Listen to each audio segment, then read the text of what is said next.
I'm Rob Meyer, research professor at the University of Wisconsin-Madison and director of the Value Added Research Center. We've been working in one form or another on value added in this state since 1989. And I think we're probably most excited about the work that's going to start now that takes value added work that's been pioneered by Milwaukee, Madison, Racine, and our demo project with DPI, and take that statewide. And the primary driver behind this is going to be the CESAs that we work with and you districts that take this system and help us develop it and use it for good to help students learn. We first started our work, as I said, 20 years ago, where we developed a prototype for value added. And interestingly, at the time, people said, that's really, really neat. It's too bad it'll never be used. At the time, the state only tested students in reading in third grade. And, well, you know, a lot's changed since then. With NCLB promoting testing in grades 3 through 8 and a high school grade beginning in 2005-06, we're now in a position where, at least at the NCLB grades, we can make use of this data in ways that could be extremely useful to stakeholders, teachers, principals, administrators, parents, students, to think about how effective we are with our new strategies to help students learn better. Value added in its simplest form is just looking at growth of student test scores. If you imagined testing students the first day they show up for class in September and near the end of the school year in May or June, and look at that growth, what we're trying to measure is how have the schools done to have that growth be as high as possible. Value added takes that growth concept a bit further, and when we compare different teachers in different schools trying to do the job of raising test scores, we'd like that comparison to be as fair and as accurate as possible. And we know that sometimes different students bring to the table different resources because of different family circumstances. Some students may be ELL students, disability, they may be poor as measured by their participation in free lunch.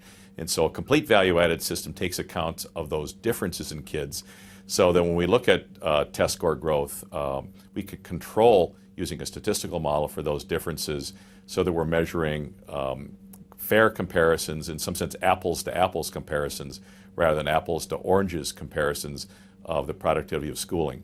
So our work started 20 years ago and really took off over the last 10 years with Milwaukee.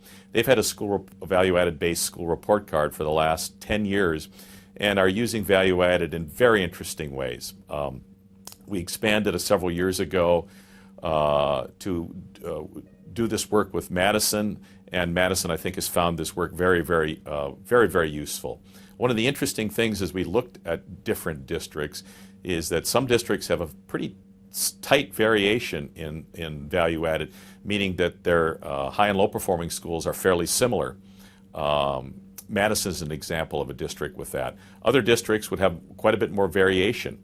You might say that they have a quality control problem.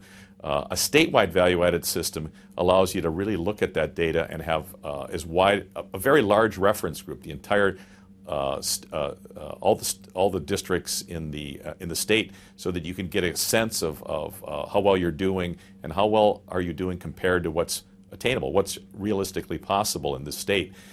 We have some excellently high-performing schools in many of the districts that we work with, including Milwaukee and Madison. More recently, we did the demo of value-added to demo a state value-added system, and Racine and Wanakee and Verona participated in that demo. And now we're at this stage of rollout, and we're working very closely with the CESAs. CESA 2 in particular with Gary Albright and Leslie Steinhaus have been extremely helpful. Our own group, led by Ernie Morgan and Lisa Garrity and Sean McLaughlin, have done wonderful things working with the CESAs to develop this system and take it to where we are today, which is to help you launch and use this data. We've also had some success taking this Wisconsin value-added model, which has been built and really co-built by Milwaukee and Madison and other stakeholders around the state. We've had some success spreading that model across the nation. 3 years ago, Arnie Duncan, when he was the CEO at Chicago, invited us down, and we've been since then building the value-added system and their value-added based report card. We more recently expanded into New York City and are doing the same work with them. And just this past summer, expanded our work into Minnesota and the Dakotas to develop a value-added system that will go statewide. So I think Milwaukee and Madison and the rest of the state should be pretty proud of what we've accomplished. But the real work, the real exciting work, is as we work with you folks and the CESAs to expand this statewide.